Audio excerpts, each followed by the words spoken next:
So as Casey said, the Thursday card, Jim Miller, veteran dude. We've talked in the past about sort of some of these opportunities, and you said you wanted that step up, but against another name. Pretty happy to get that call and get a guy like Jim. Yeah, I was really happy. Initially, when I got the call, a lot of people don't know, I was supposed to be the main event, me and Jim. Right. So, you know, obviously, initially, 2 for 1. I get to fight Jim Miller and I get my first main event. I was excited. Things changed as they always do in the UFC, but still got the same opponent. I'm really excited. I like Jim a lot. He's like the mountain man from the east versus the mountain man from the west.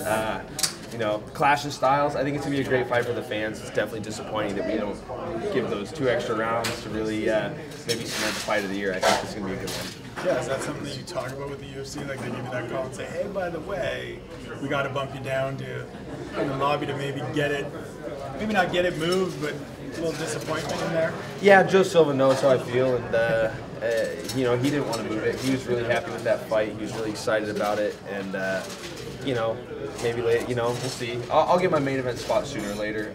I can't be too upset about it. I mean, it'd be cool. In my 8th fight in the UFC, I get a main event, but it's close. It's close. Yeah, it's close. Miller is such, you know, established veteran. You know, how do you go about taking on such an experienced guy? Do what I do. I'm not going to change anything. I'm going to come forward. I'm going to fight. You know, I believe I can grapple with anybody in the lightweight division, possibly the welterweight division. I believe in my grappling chops. It's going to boil down to stand-up. I'm getting better. I mean, everyone's seeing that. I'm not the best, but I'm definitely getting better in the stand-up department. I'm starting to drop guys. I'm starting to put my hands on them. You can't really say I have too many glaring weaknesses anymore, so I'm not going to train around Jim. I'm just going to keep doing what I'm doing, and that's just getting better. You mentioned 8th fight now, and getting better. Obviously, guys improve as they go along. Have you felt that really significant improvement in these last couple of years as you're stepping up in competition, as you're getting more comfortable? As the day I dropped Jorge Masvidal, even though I lost, that was the first time in my whole life. I mean, we're talking, I've been competing since 2008. That was the first time I ever dropped somebody. And it's just been kind of like, the ball's been rolling ever since. So, I mean, it's, you know, it took some time, but I'm putting the pieces together, and I really believe I'm setting the stage to make a good run, becoming a contender, becoming a champion. So, you know, just one fight at a time. I'm just going to stick to what I do. Keep training the way I'm training, keep the same coaches. You know, we're getting it done. Keep throwing axes in the wilderness. Keep throwing axes in the wilderness. I mean, there's going to be even more crazier stuff coming this winter. Just wait. You were previously linked a long time ago to a bout with Reza Madadi that fell through. He's now back in the UFC. He's taking on Norman Park. Who do you have picked in that fight? You know, that's a tough one to call. I know Reza's tough. I've heard he trains really hard. He always shows up in shape. He's been in some dog fights. You saw his fight with Michael Johnson. He came back from a lot of adversity. He's a tough guy. You got a guy like Norman. Norman's going to be pissed from his last fight.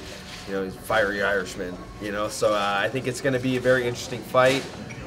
I think Norman's going to win, but if there's a finish, it's going to be Reza. And like you said previously, you know, you like Jim Miller. He's a guy who you enjoy. But what's it like when you have to step into the cage with him? Is there a little bit of disappointment that you kind of have to defeat him? It's business. It's a lesson I learned on Tough. I had to fight my teammate in the finals, Ali Quinta, a guy I lived with for 3 months, confided in him, had a lot of personal conversations, and we had to fight each other. I learned that lesson real quick. I know how to shut that switch off when it gets down to competing. It's me or it's him. If I treat him like a friend, I might lose. So, you know, when the cage door closes, I got to take care of myself, and it's just business.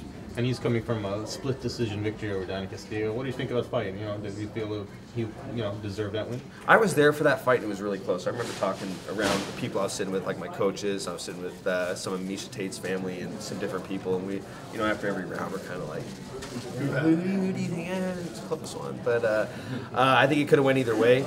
But Danny's I consider Danny a good friend. I met him through Tough.